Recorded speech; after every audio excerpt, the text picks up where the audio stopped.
My name is Dr. Marcus Rivera, and I've spent the last 15 years studying isolated communities around the world.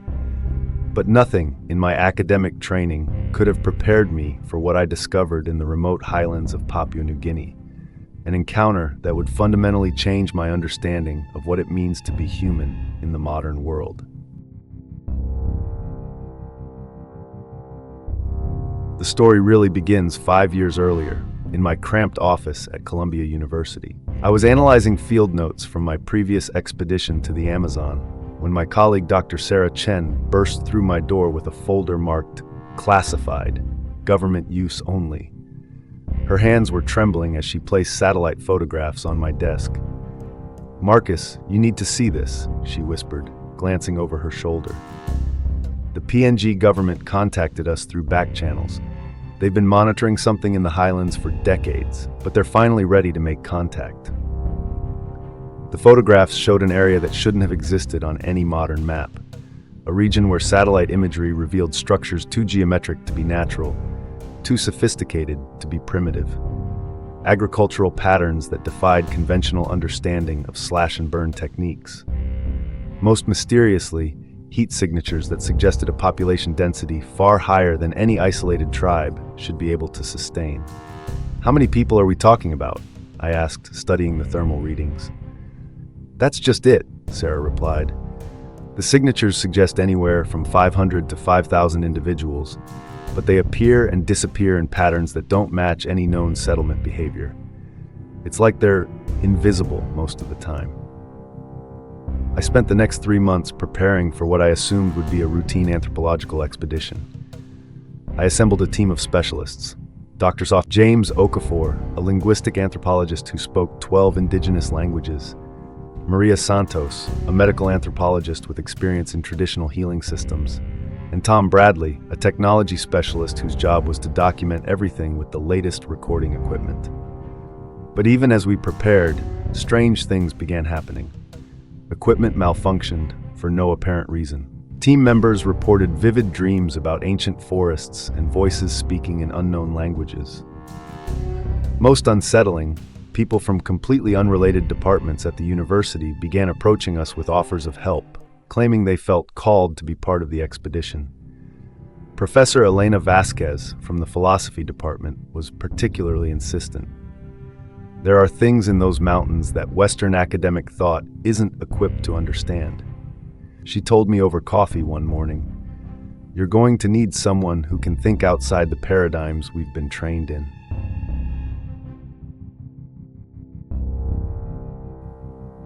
Against my better judgment, I added her to the team.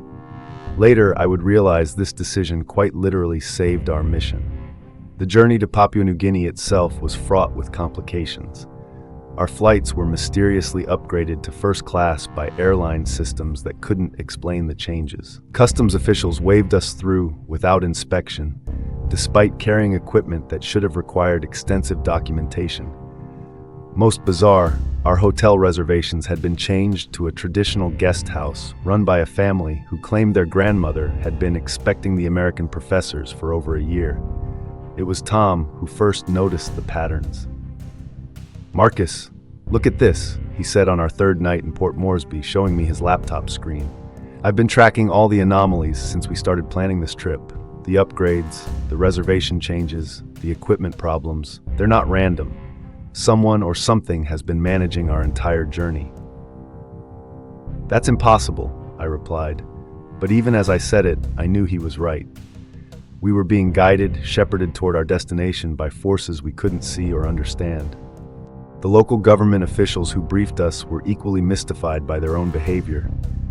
"I don't know why we're finally making contact," admitted Captain David Keela, the military liaison assigned to our expedition. "For 40 years, my predecessors recommended leaving that region alone. Then 6 months ago, I found myself writing a report recommending immediate contact. I can't explain what changed my mind." The trek into the highlands began at dawn on a Tuesday that felt somehow charged with significance.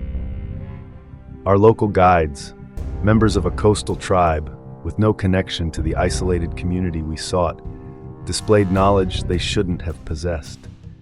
They knew exactly which paths to take through terrain they claimed never to have visited, and they carried supplies that seemed perfectly suited for a journey they insisted they had never made before. "My grandfather came to me in a dream," explained our lead guide, a weathered man named Joseph. "He showed me the way to the Sky People, but grandfather died 20 years ago, and he never mentioned Sky People while he was alive." As we climbed higher into the mountains, the strangeness intensified. GPS devices didn't just malfunction, they displayed readings that were geographically impossible, showing our location as being simultaneously in Papua New Guinea, the Amazon rainforest, and the mountains of Tibet. Satellite phones connected to numbers that didn't exist, carrying voices speaking languages none of us recognized but somehow understood. Elena proved invaluable during these early days. While the rest of us struggled to make sense of what was happening, she seemed to intuitively grasp the logic of our situation. "We're not just crossing geographic boundaries," she explained as we camped on our fourth night. "We're transitioning between different ways of understanding reality itself. The closer we get to our destination, the less our normal rules apply." On the sixth day, we encountered our first direct sign of the community we sought. Tom's cameras captured footage of structures that appeared to be watching us, not buildings with windows, but organic forms that seemed to shift their orientation as we passed. When we reviewed the footage that evening, the structures looked completely different than they had in person, as if the cameras were seeing something our eyes couldn't perceive. "This is unlike anything in the anthropological literature," James muttered, reviewing his notes. "These people aren't just isolated. They're operating according to principles that challenge our basic understanding of how human societies function." Maria, meanwhile, had been documenting changes in our own physiological responses. "Our brain patterns are shifting," she reported. "EEG readings show activity in regions that are normally dormant. It's as if proximity to this community is activating parts of our consciousness that modern life has suppressed." By the seventh day, we weren't just hiking toward our destination.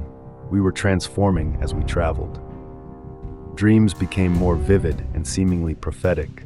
Conversations happened on multiple levels simultaneously, with unspoken communications carrying as much meaning as words.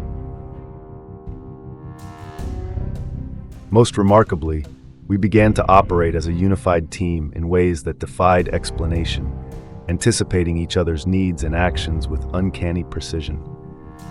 The transformation reached its peak on the 8th morning, when we woke to find our campsite surrounded by figures who seemed to have materialized from the morning mist itself. They weren't threatening. In fact, their presence felt deeply welcoming, but they were clearly not ordinary human beings. They appeared to be made of shadow and light simultaneously, visible and translucent, ancient and timeless. "Dr. Rivera," one of them spoke, and the voice seemed to come from everywhere and nowhere at once. "We have been waiting for you to arrive, but first, you must choose. Will you enter our world as observers seeking to understand us, or as participants willing to be changed by what you discover?" I looked at my team members, seeing in their faces the same mixture of fear and wonder that I felt. This was the moment of no return, the threshold beyond which everything we thought we knew about human civilization would be challenged. "We choose to participate," I heard myself say, though I hadn't consciously made the decision. The figures smiled, or at least something that felt like smiling passed between us, and gestured for us to follow them toward a valley that hadn't been visible moments before. When we first encountered the Keepers, as they called themselves, I was struck immediately by how different they were from other isolated communities I had studied. There was no fear in their eyes when they saw us, no surprise at our strange clothing or equipment. Instead, there was a kind of patient recognition, as if they had been expecting us to arrive for a very long time. Their settlement defied every assumption I had about primitive communities. The structures appeared to grow from the landscape itself, shaped from living wood that continued to bloom and bear fruit even as it provided shelter. Water flowed through channels that seemed to defy gravity, carrying not just liquid but light itself in patterns that nourished both plants and people. Most remarkably, the entire community operated in harmony, so complete that it took me days to realize they had no visible leadership structure. Decisions seemed to emerge from collective consciousness rather than individual authority. Their leader, an elderly woman named Kira, who appeared to be in her 60s but moved with the grace of someone half her age, greeted us in perfect English. Not broken English learned from missionaries or traders, but flawless, educated English that would have impressed professors at any university. When I expressed my amazement, she smiled and explained that her people had been preparing for this meeting for generations. "Dr. Rivera," she said, extending her hand in a gesture that somehow conveyed both Western formality and indigenous respect, "we have been watching your civilization's development for many centuries. We speak your language because we have been listening to your thoughts, your broadcasts, your deepest concerns. We know you better than you know yourselves." Over the following days, I began to understand the scope of what I had stumbled into. The Keepers weren't just one isolated tribe, but representatives of a global network of communities that had maintained contact with each other across continents and centuries. They showed me communication devices that looked like naturally occurring crystals but functioned with technology more sophisticated than anything in our modern world. "Watch," said Kira, placing her hands on what appeared to be an ordinary rock formation.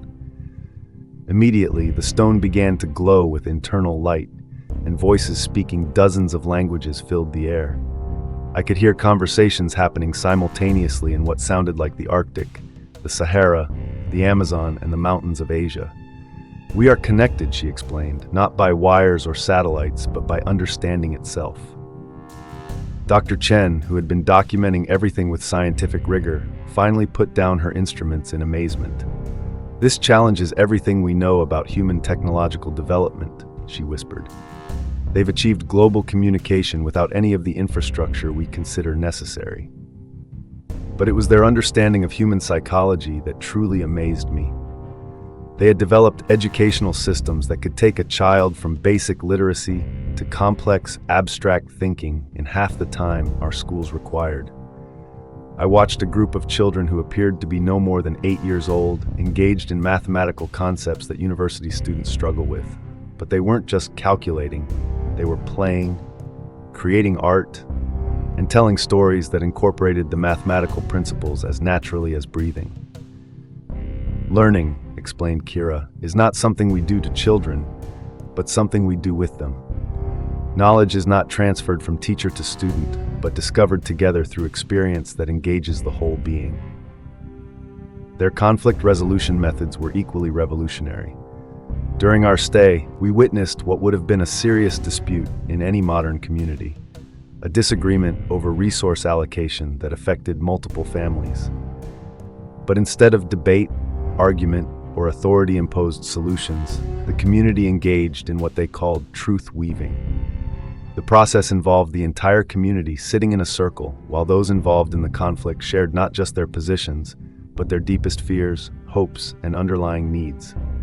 As they spoke, other community members would offer insights, stories, and perspectives that gradually revealed connections and possibilities that hadn't been visible before. Within hours, what had seemed like an intractable problem had transformed into an opportunity for the community to develop new solutions that served everyone more effectively than the original options. "Conflict," Kira explained, "is not something to be resolved, but something to be transformed. Every disagreement contains the seeds of new understanding, if we have the patience and skill to nurture those seeds into bloom." As I spent more time with them, I began to understand that this wasn't accidental isolation. The Keepers had been monitoring the development of modern civilization for centuries, watching as we made breakthrough after breakthrough in technology, while simultaneously creating problems that threatened the survival of our entire species.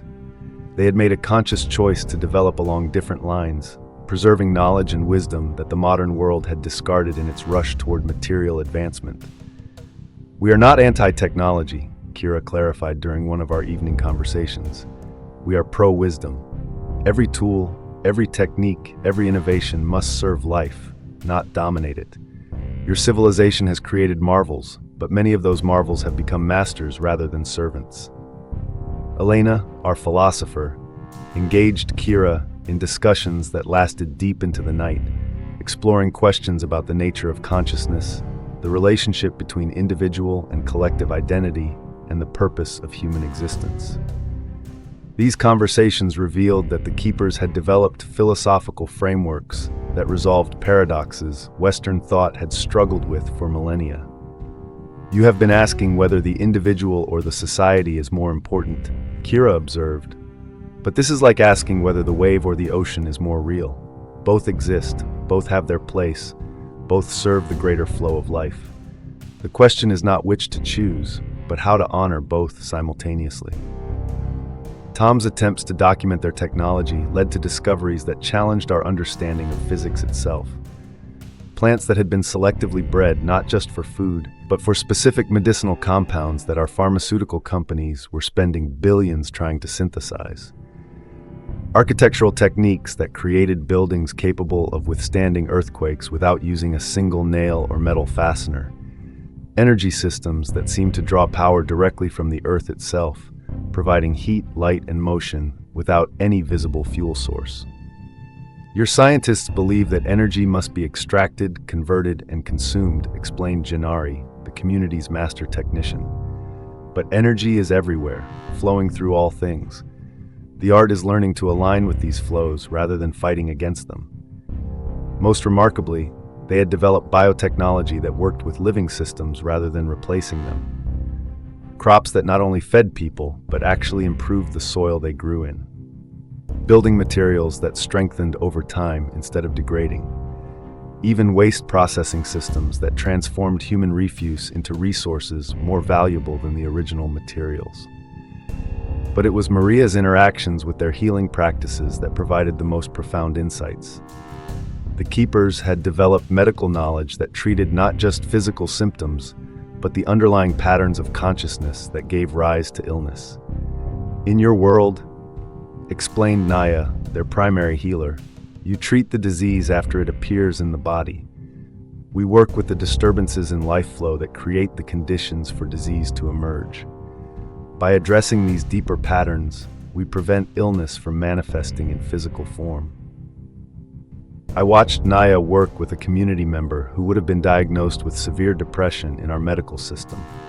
But instead of prescribing medication or therapy, she engaged the entire community in what she called soul retrieval work, a process that identified how the individual's suffering was connected to broader patterns of disconnection in the community itself. Over the course of several days, through ceremony, storytelling, and gentle questioning, it became clear that the individual's depression was actually a healthy response to subtle but persistent violations of community harmony that others hadn't recognized. By addressing these underlying issues, not only did the patient recover, but the entire community became stronger and more cohesive. "Healing," Naya explained, "cannot happen in isolation. We are all connected, and when one suffers, we all suffer. True healing requires us to understand these connections and work with them consciously." The most profound moment came when Kira took me to what she called the memory chamber, a cavern deep in the mountains where the oral history of her people was preserved, not just in stories, but in a living archive of human knowledge that stretched back thousands of years. The chamber itself was a marvel of natural acoustics and subtle technology. Sound waves seemed to move through the space in patterns that bypassed the conscious mind and spoke directly to deeper levels of awareness. As the community's historians shared their knowledge, I didn't just hear the information, I experienced it, living through moments of human history as if I had been present myself. Here I learned that the Keepers weren't just one isolated tribe, but part of a global network of communities that had maintained contact with each other across continents and centuries. More shocking still, I discovered that they had been influencing modern development all along, not through conquest or conversion, but through careful seeding of ideas. Every great breakthrough in human understanding, Kira explained as we sat in the chamber's center, has required a leap beyond the established patterns of thought. These leaps don't happen by accident. They require preparation, cultivation, and sometimes direct intervention. She showed me evidence of their interventions throughout history. Ancient artifacts in museums that contained hidden messages, recognizable only to those who understood the deeper symbolic languages. Scientific papers that had been influenced by traditional knowledge, with key insights provided through dreams, visions, or seemingly coincidental encounters. Historical figures who had spent time in remote locations and returned with ideas that transformed civilization. Leonardo da Vinci spent 3 months in the Alps that history cannot account for, Kira revealed. Tesla's greatest insights came during a period when he claimed to receive information from cosmic sources. Einstein's theory of relativity emerged after he experienced what he called mystical insights that he never fully explained publicly. The implications were staggering. The relationship between traditional and modern knowledge hadn't been one of replacement, but of careful cross-pollination designed to guide humanity toward wisdom rather than mere cleverness. We have been patient, Kira continued, working across generations to plant seeds of understanding that would grow into the awareness humanity needed to survive its own success. But now the time for subtle influence is ending. The crises facing modern civilization have reached a point where direct intervention is necessary. As if to demonstrate this point, Kira activated the chamber's communication systems, and I found myself connected to similar communities around the world. Indigenous leaders from 6 continents shared their perspectives on humanity's current crisis, and their unanimous conclusion was both sobering and hopeful.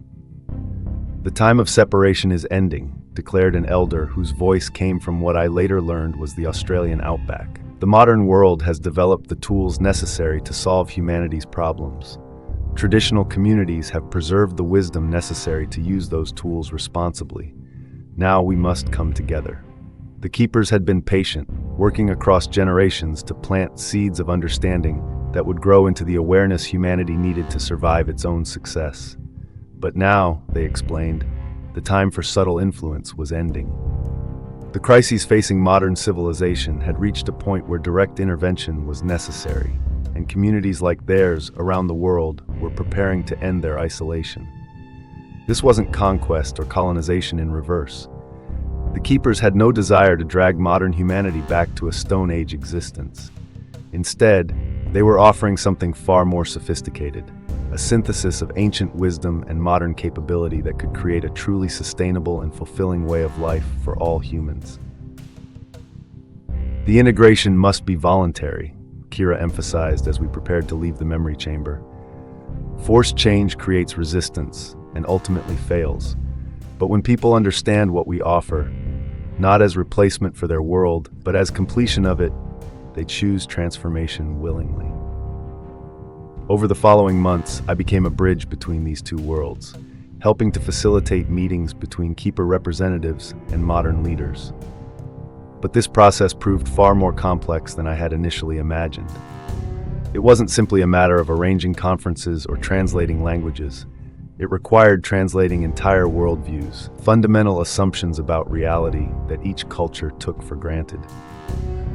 My first attempt at formal introduction nearly ended in disaster. I had arranged for Kira to meet with Dr. Robert Steinberg, director of the International Institute for Sustainable Development, along with several other prominent academics and policymakers. The meeting was scheduled for 2 hours in a sterile conference room in Geneva, with PowerPoint presentations and formal agendas. Within 15 minutes, it was clear that the conventional format was completely inadequate. Kira's attempts to explain keeper philosophy using Western academic language stripped the concepts of their essential meaning, while the academics' questions revealed assumptions that made true communication impossible. "You ask me to prove that our methods work," Kira observed with gentle patience. "But your definition of proof requires you to separate the observer from the observed, to fragment living systems into isolated components. Our understanding is based on wholeness, on relationships that cannot be measured by your instruments, because the act of measurement changes what you are trying to understand." Dr. Steinberg, a well-meaning but conventional thinker, grew increasingly frustrated. "Without empirical evidence and peer review, how can we distinguish your claims from wishful thinking or superstition?" It was Elena who suggested the solution. What if we approached this experientially rather than theoretically? Instead of talking about integration, what if we created opportunities for people to experience it directly? This led to the development of what we called immersion exchanges, programs where groups of modern professionals would spend extended periods living and working within keeper communities, while keeper representatives would engage with modern institutions not as outsiders studying artifacts, but as participants contributing their knowledge to contemporary challenges. The first exchange involved a team of agricultural scientists working with keeper farming specialists to address soil depletion in industrial farming areas. The scientists arrived expecting to document traditional techniques that might supplement modern methods. Instead, they discovered agricultural principles that could revolutionize food production globally. Dr. Jennifer Walsh, a soil biochemist from UC Davis, described her experience. I went in thinking I would collect some interesting data about indigenous farming practices. Instead, I learned that everything I thought I knew about soil health was incomplete. These people don't just grow food, they grow entire ecosystems that become more productive and more resilient over time. The keeper approach to agriculture treated soil not as a medium for plant growth, but as a living community of microorganisms, minerals, and energy flows that required care and feeding, just like any other living system. Their techniques actually improved soil quality with each growing season, creating a positive feedback loop that made farms more productive over time, rather than depleting resources. But more than techniques, the scientists learned a completely different relationship to work itself. Instead of fighting against natural systems to impose human will, keeper farmers worked as partners with natural processes, guiding and facilitating rather than controlling and dominating. I realized I had been thinking like a conqueror rather than a collaborator, Dr. Walsh continued. Once I learned to work with natural systems instead of against them, not only did productivity increase, but the work became joyful. I actually looked forward to going to the fields each morning. Similar breakthroughs occurred in other exchanges. Tech industry leaders working with keeper communities discovered organizational principles that eliminated the stress and burnout epidemic in modern corporations. Medical professionals learned healing approaches that addressed root causes of illness rather than just managing symptoms. Educators developed teaching methods that made learning faster, deeper, and more enjoyable for both students and teachers. But the integration wasn't happening without challenges. Many modern people found it difficult to accept that communities they had considered primitive might have something valuable to teach them. Years of conditioning had taught them to equate technological sophistication with human advancement, making it hard to recognize wisdom that didn't fit conventional academic frameworks. Dr. Richard Hayes, a prominent economist who participated in one of the early exchanges, initially approached the experience with barely concealed skepticism. I agreed to participate because I wanted to understand why so many of my colleagues were coming back from these programs with such enthusiasm, he admitted. But I expected to find a combination of wishful thinking and confirmation bias. His transformation over the 6-week program illustrated both the potential and the challenges of integration. For the first 2 weeks, he documented what he saw as inefficiencies and missed opportunities in keeper economic systems. Their lack of individual wealth accumulation, their seemingly casual approach to resource management, their decision-making processes that prioritized long-term sustainability over short-term gains. All of this struck him as economically naive, but gradually he began to notice patterns that challenged his assumptions. Despite having no formal economy in the Western sense, the keeper community achieved higher levels of material security, better health outcomes, and greater reported life satisfaction than comparable populations in developed nations. They had eliminated poverty, homelessness, and hunger not through wealth redistribution, but through abundance creation that worked for everyone simultaneously. I kept looking for the hidden costs, Dr. Hayes reflected. In economic theory, there's always a trade-off, always someone who pays the price for others' benefits. But their system seemed to generate genuine win-win outcomes. It took me weeks to understand that this was possible because they had fundamentally different assumptions about the nature of wealth itself. The Keeper understanding of economics was based on flow rather than accumulation, relationship rather than transaction, and abundance rather than scarcity.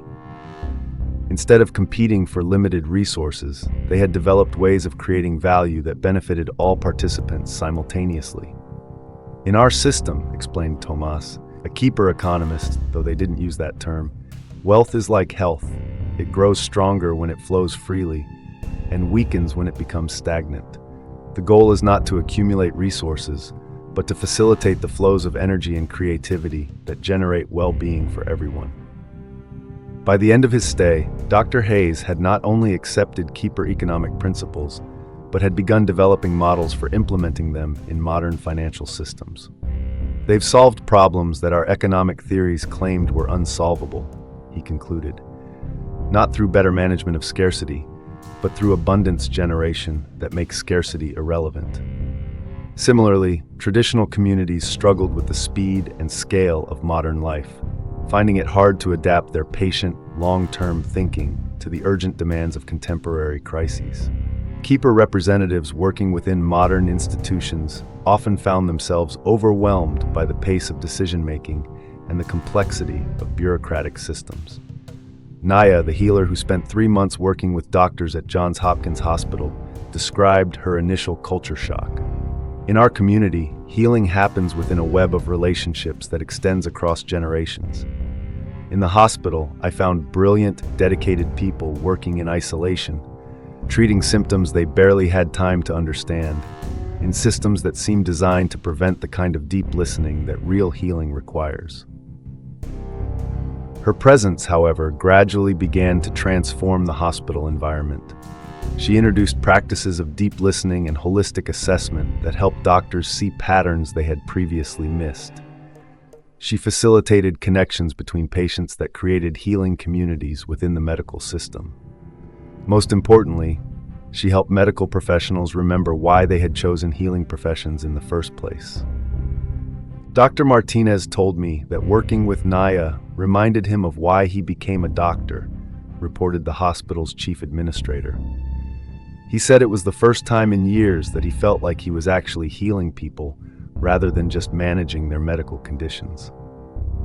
The breakthrough came when we realized that the solution wasn't to choose between traditional and modern approaches, but to recognize that both were necessary parts of human development. Modern technology provided the tools to solve problems at the scale required, while traditional wisdom provided the ethical framework to ensure those tools were used responsibly.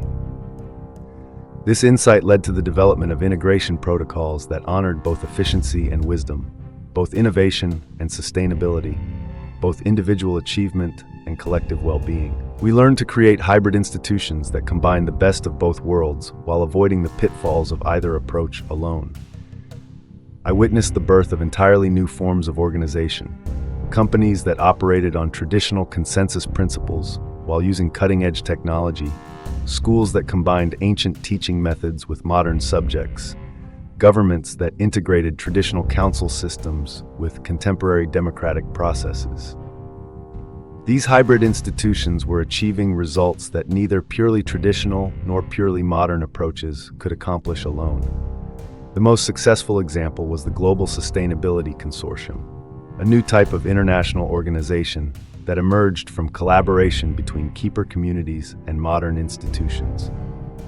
Unlike traditional NGOs or government agencies, the consortium operated using decision-making processes that integrated scientific analysis with indigenous wisdom traditions. When the consortium was asked to address deforestation in the Amazon, instead of developing policies or economic incentives, they created what they called listening circles that brought together everyone affected by forest destruction: indigenous communities, local farmers, logging companies, government officials, and environmental scientists. The process took 6 months of careful dialogue, but the result was a solution that addressed everyone's legitimate needs while actually increasing forest protection. Logging companies discovered more profitable ways of using forest resources that didn't require cutting trees. Farmers learned techniques that increased crop yields on existing cleared land, eliminating pressure to clear new areas. Indigenous communities gained legal protection for their territories along with economic opportunities that supported their traditional ways of life. The solution wasn't hidden, explained Maria Santos, who had joined the consortium as a senior advisor. All the necessary information and creativity was present from the beginning. What was missing was a process that could bring all perspectives together in a way that revealed win-win possibilities. The integration accelerated when young people from both traditional and modern communities began collaborating on projects that neither generation could have accomplished alone. These young leaders, who had grown up during the period of initial contact, seemed naturally able to think in both paradigms simultaneously. Sarah Keela, a 22-year-old woman whose grandmother was a keeper elder and whose father was a computer engineer, exemplified this new generation. She developed communication technologies that combined keeper understanding of consciousness with modern information systems, creating networks that facilitated not just data exchange, but genuine understanding between different cultures and communities. My generation doesn't see tradition and modernity as opposites, she explained. We see them as different tools in the same toolkit. The question isn't which approach to choose, but which combination of approaches serves life most effectively in each situation. Educational institutions began emerging that prepared young people for this integrated world. These schools combined rigorous academic training with traditional wisdom teachings, technical skill development with consciousness cultivation, individual excellence with community service. Students in these programs routinely achieved academic results that surpassed conventional schools, while also developing emotional intelligence, ethical reasoning, and spiritual maturity that traditional education rarely addressed. Most importantly, they graduated with a sense of purpose and direction that prepared them to create positive change in the world. The encounter between ancient tribes and modern civilization wasn't the clash of incompatible worldviews that I had expected. Instead, it was a reunion of separated parts of human knowledge, each carrying pieces of understanding that the other desperately needed. The traditional communities had preserved the wisdom of how to live in harmony with natural systems and each other, while modern civilization had developed the technical capability to implement that wisdom at a global scale. But perhaps the most important lesson I learned was about the nature of progress itself. The keepers had taught me that true advancement isn't about abandoning the past for the future, but about integrating the best of both into something entirely new. They had shown me communities that were simultaneously ancient and futuristic, traditional and innovative, rooted in place and globally connected. As I write this, 10 years after my first encounter with the keepers, the integration is accelerating around the world. Indigenous communities are emerging from isolation, not as museum pieces or curiosities, but as teachers and partners in creating sustainable solutions to global challenges. Modern institutions are learning to operate on principles that have sustained human communities for millennia. And most importantly, people everywhere are beginning to understand that the choice between tradition and modernity is a false one. The real choice is between wisdom and foolishness, between sustainable and destructive ways of living. Climate change, economic inequality, social fragmentation, and spiritual emptiness, the great challenges of our time, are being addressed not through purely technological solutions or purely traditional approaches, but through integrated strategies that combine the best insights from all human cultures.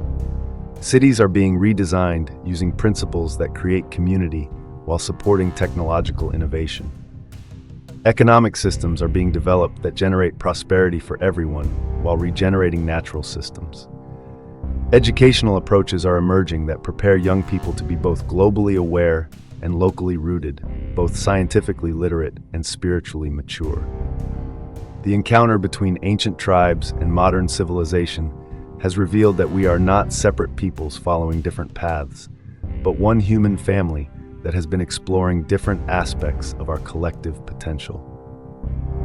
Now, as we face challenges that threaten our survival as a species, we are finally ready to combine our separate discoveries into a unified understanding of what it means to be truly human.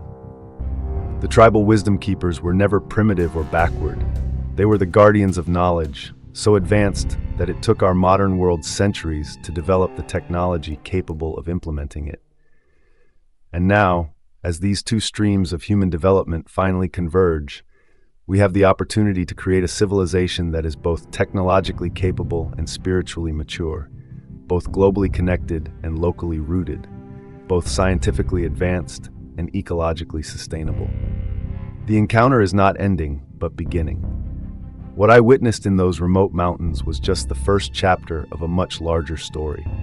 The story of humanity learning to integrate all aspects of its knowledge and wisdom into a way of life that honors both our incredible capability and our profound responsibility as conscious beings on this miraculous planet we call home. Looking ahead, I see the emergence of a truly planetary civilization, one that includes all human cultures, all forms of knowledge, all ways of understanding reality. This won't be a homogeneous world culture that erases diversity, but a symphony of human potential in which each tradition contributes its unique gifts to the collective wisdom of our species. The young people growing up in this integrated world will face challenges we can barely imagine, but they will also have access to the combined wisdom and capability of all human cultures throughout history. They will be the first generation of truly planetary citizens, equally at home in ancient wisdom traditions and cutting-edge technologies, equally committed to local community and global responsibility. The encounter between ancient tribes and modern civilization has taught us that humanity's greatest adventures lie not in conquering space or developing artificial intelligence, but in learning to live together as one family on one planet, honoring both our diversity and our unity, both our individual gifts and our collective responsibility. This is the story I have been privileged to witness and participate in. The story of humanity growing up, learning to integrate all aspects of its vast potential into wisdom, mature enough to guide our species through the challenges and opportunities that await us in the centuries ahead.